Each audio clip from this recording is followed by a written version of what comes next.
Bem, meus maravilhosos e maravilhosas, dando continuidade à era Vargas, a gente já sabe que ele montou toda uma estrutura midiática de divulgação. Ele era esperto, vocês já sabem disso, né? Era um populista, nessa fase, um populista, um ditador, mas um habilidoso e carismático líder, tá?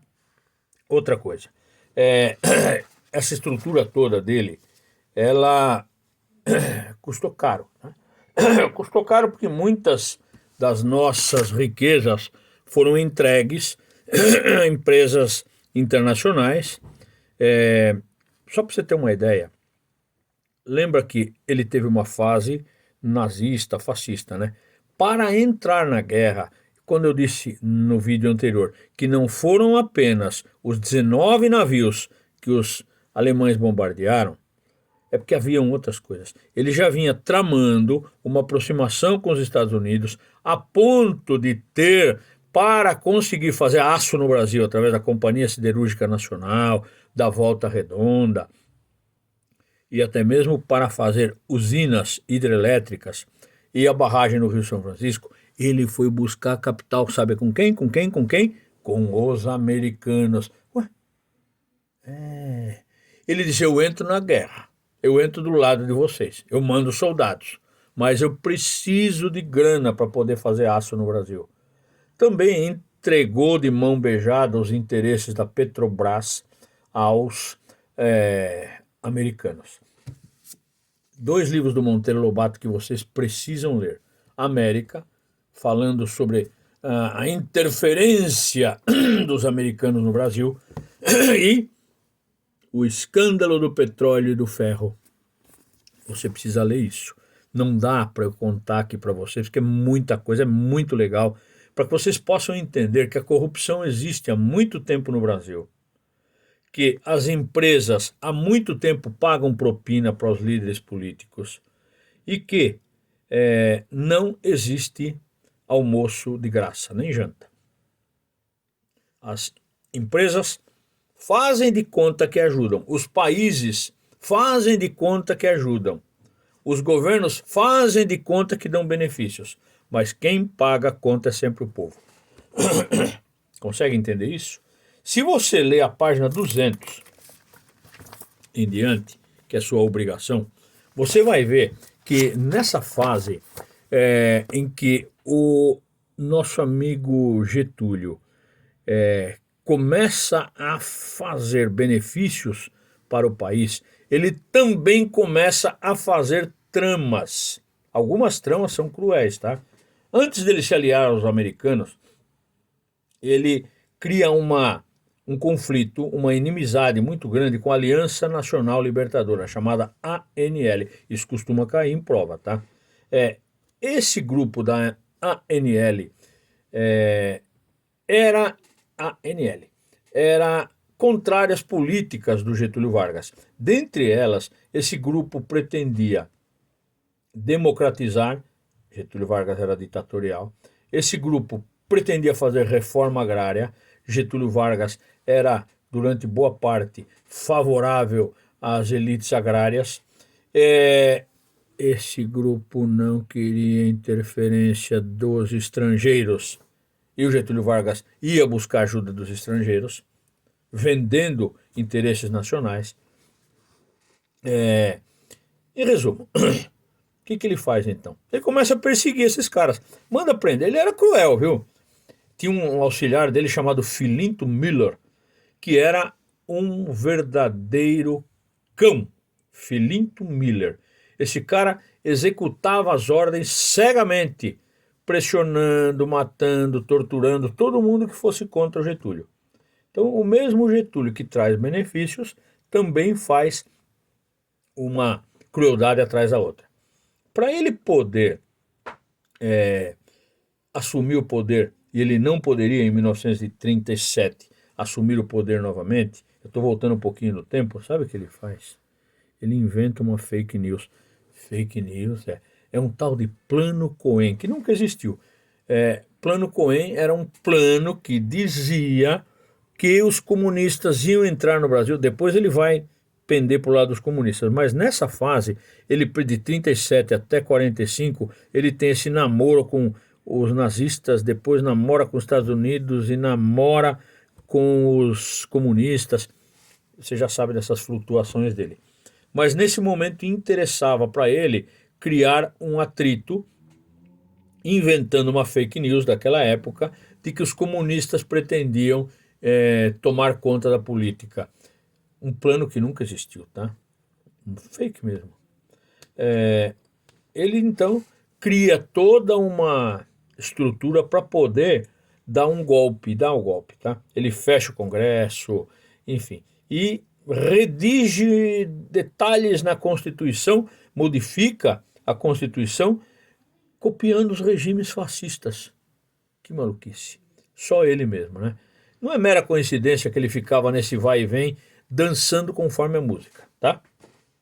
Vamos falar do Estado Novo, que a gente já sabe o que é, mas no que diz respeito aos indígenas. Esse é um capítulo muito interessante, está na página 201. O primeiro presidente, desde o Marechal Deodoro da Fonseca até o Getúlio Vargas, a visitar aldeias indígenas foi ele. Olha que espertinho, agradava o povo, fazia concessões a empresas multinacionais, era pai dos pobres e mãe dos ricos. Ele também vai em aldeias indígenas. Sem levar em consideração nada sobre os detalhes, porque existem muitas etnias, muitos idiomas dentre os indígenas brasileiros.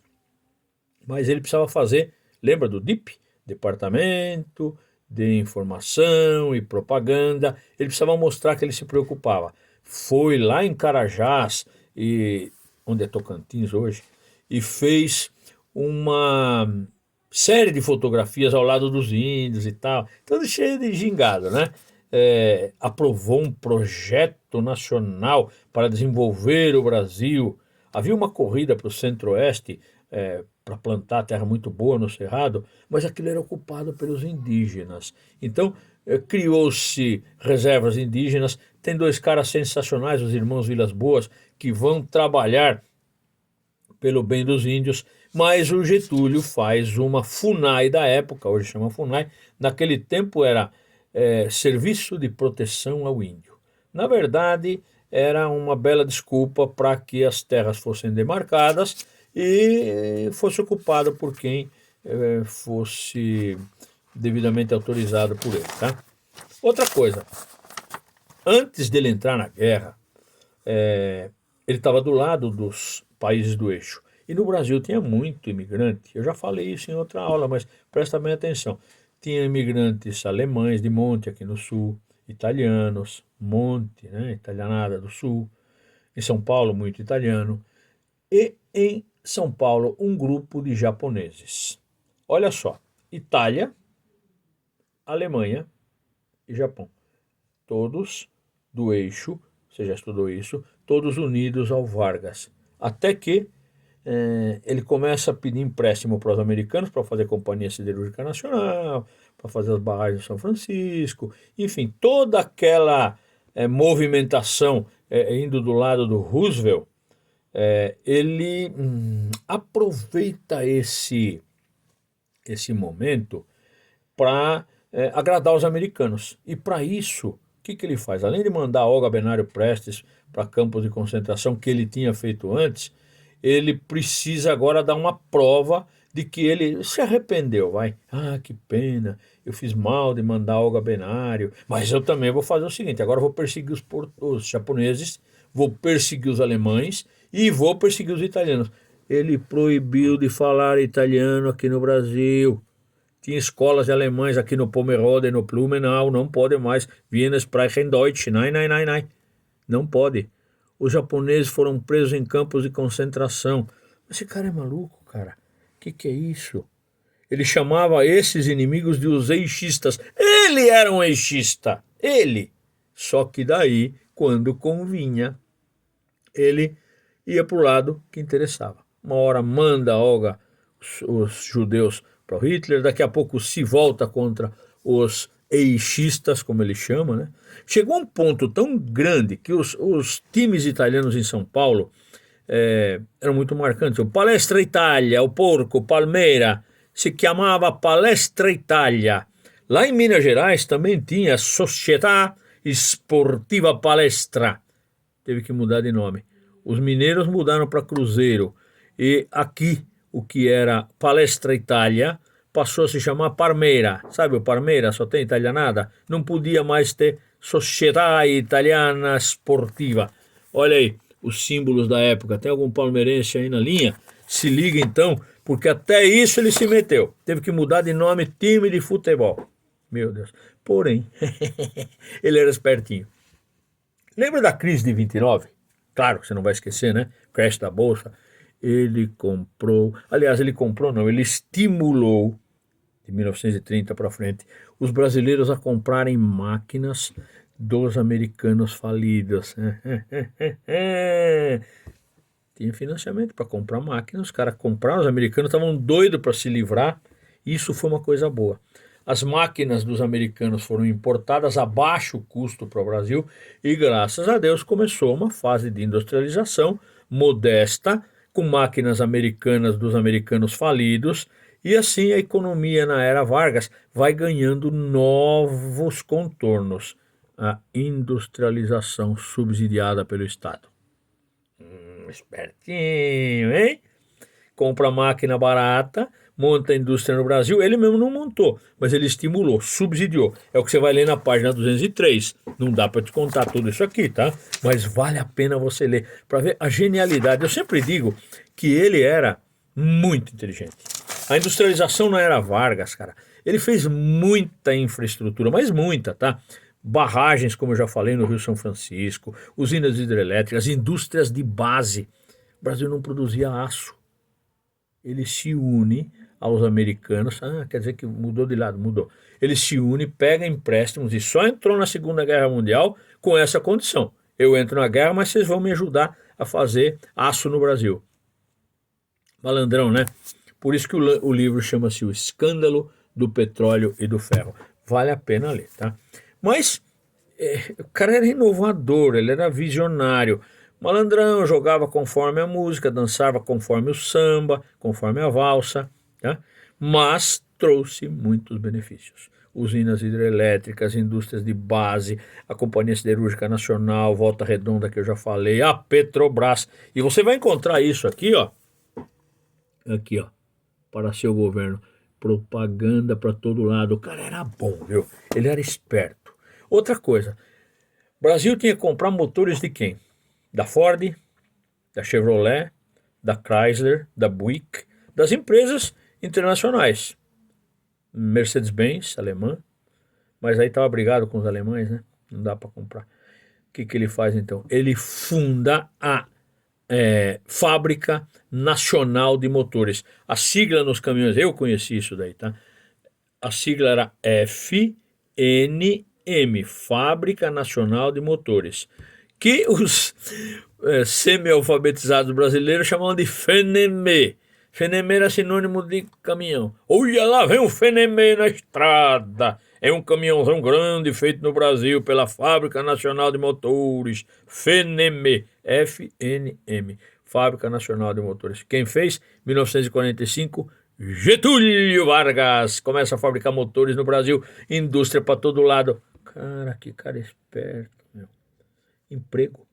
Gerou emprego. O povo gostava, claro, mas o povo não podia se manifestar. Numa certa altura, ele começou a proibir qualquer tipo de manifestação, greve. Consegue perceber? Ele é um cara contraditório, tá? Outra coisa também, bens de consumo, como eu já disse, comprou máquinas americanas, então tem indústria de calçados aqui na região do Rio Grande do Sul, Novo Hamburgo, muitas fábricas foram fundadas graças a máquinas americanas baratas, tá? E outra coisa, ele fazia parcerias, muitas engraxadinhas, propinoides, né? Com a indústria. A indústria, as construtoras, desde aquele tempo, provavelmente, não tinha o Odebrecht nem o OS, mas já tinha malandro no meio, tá? Sempre teve. As indústrias entram no Brasil, começam a crescer, indústria de construção civil, aço, enfim, mineração e bens de consumo, máquinas, sapatos, roupas, tecidos, enfim, começa a crescer, crescer, crescer. Getúlio responsável